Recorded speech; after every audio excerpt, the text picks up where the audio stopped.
What's going on, YouTube? The Last Musketeer here.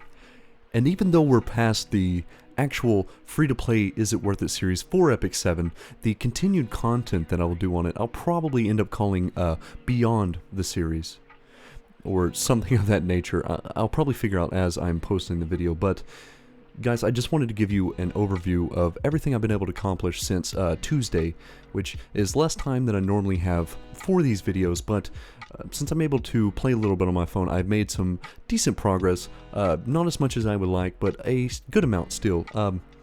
Not much has changed for Vildred overall. He's still got the same gear that I've had on since like the day 3 of the thing, but I did max out his skills because that was what required me to finish the Grace of Growth. Now, I haven't registered a hero yet, because mainly my idea is to get enough points, since I'm at the part where I can actually headhunt for the hero and recruit them. I'm going to probably get Conqueror Lilius. The idea is that she seems to be incredibly good, and I've seen a couple suggestions that from the comments that ended up having me check her out first, so most likely that's who I'm going to pull. I may change my mind as time goes on, but I'm just short about 1,200 points.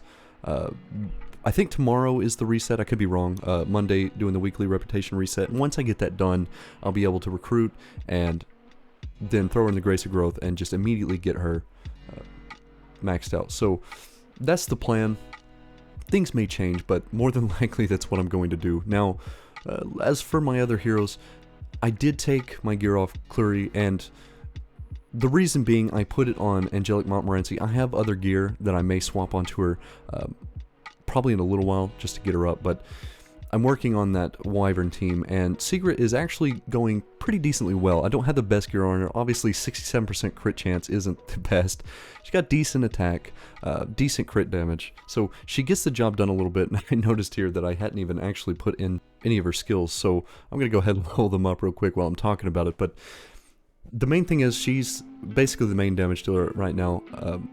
I have her, Angelic Montmorency, Mui, and Karen, and with them 4, I'm actually making some decent progress. I'm the one. No, there's actually 2 of them that I need to level to 6-star, and that's Angelic Montmorency and also Karen.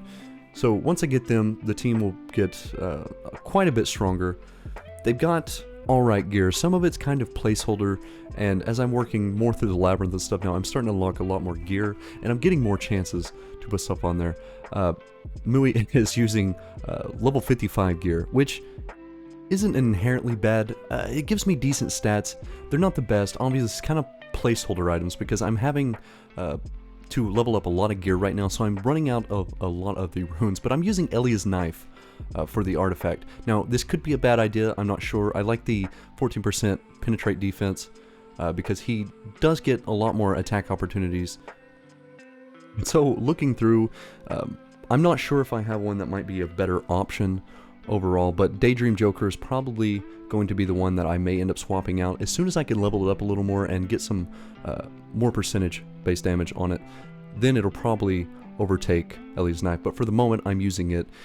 The ring, the necklace, both had decent rolls, other than the fact that the substats ended up rolling like effectiveness twice on the ring, which was very rough.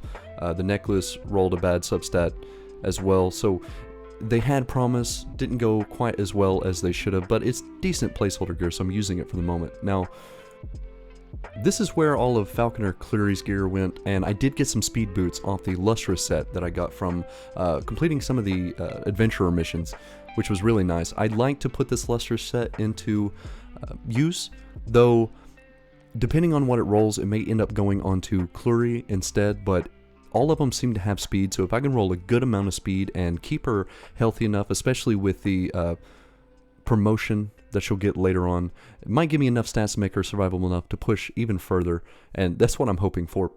Because if I have to try to roll specific pieces of gear, it's going to take even longer, but we'll see. But Karen, not in the best gear, it's kind of all over the place, but, and for those that don't know, her kit, her damage kit is all based off crits, so the higher I can get it, the better. So I put a rare artifact in her in the Ascending Axe, where I can stack 6.5% 3 times every time she crits. So effectively, with a 77% crit hit chance, I can nearly get her to 100 The crit hit damage is very low in comparison.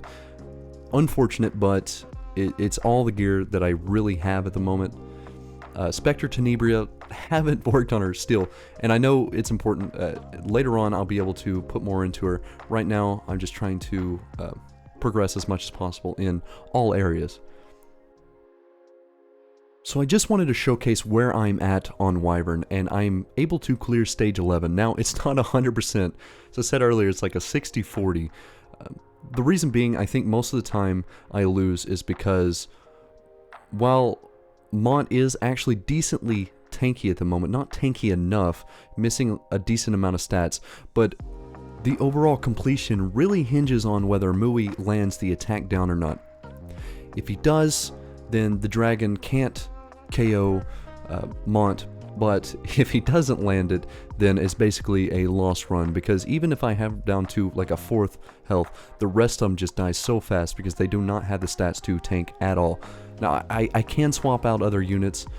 I do have a decent ice tank that I can use, but for the moment, Mont is actually doing really well, and I do like this team. So as long as I can stat upgrade her with the promotion and hopefully get a little better gear, make her a little more tanky, then I should have no problem doing these runs, because overall the damage is nice even with just placeholder gear.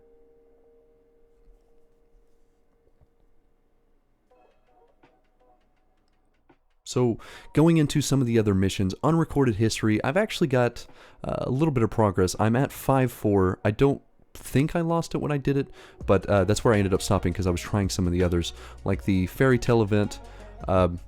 This one is kind of cool. I do like the aspect of working up this village in the middle to unlock everything else.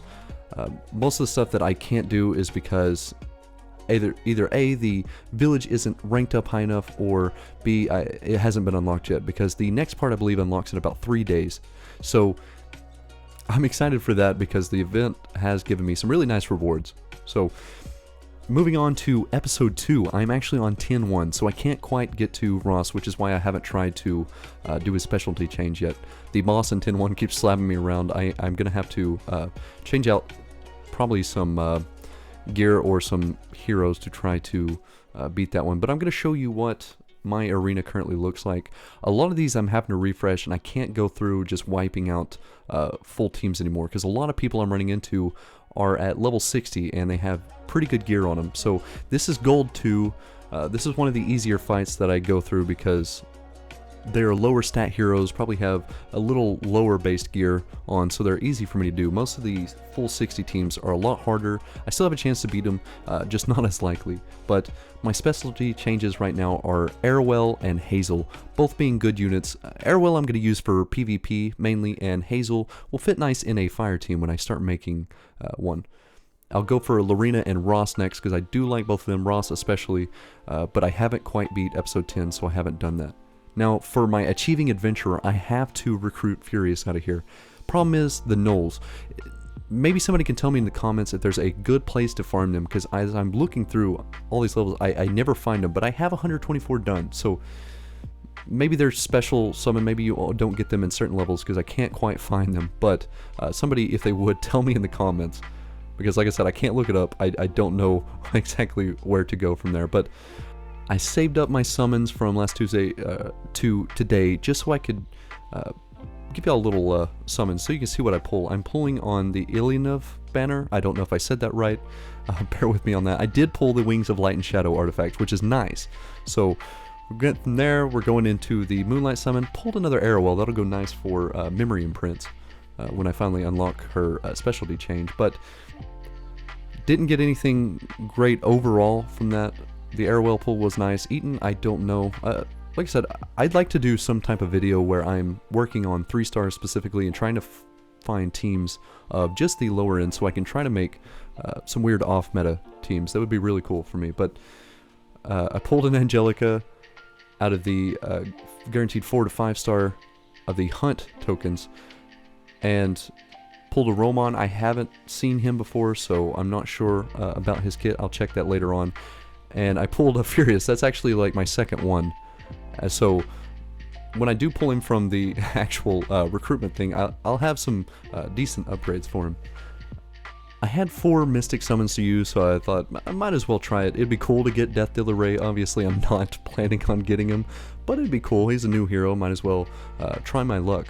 But that's all the summons I have currently. So, just a couple things that I have left to show you. Abyss, I did go up 3 floors. I actually beat 53, and then got to 56, got absolutely destroyed, so I'm having to purify again. Labyrinth, made some decent progress. I'm going to continue to work on it. Thank you, especially for everybody that's given me the tip that you can actually skip 2 checkpoints that you've done before. That has made life so much easier.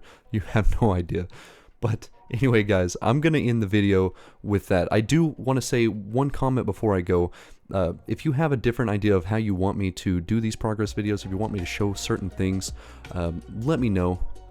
Videos on Epic 7 will continue to be every Sunday. So that's going to be it for me, guys. Thank you for joining me. This has been The Last Musketeer, and I'll see you in the next one. Peace.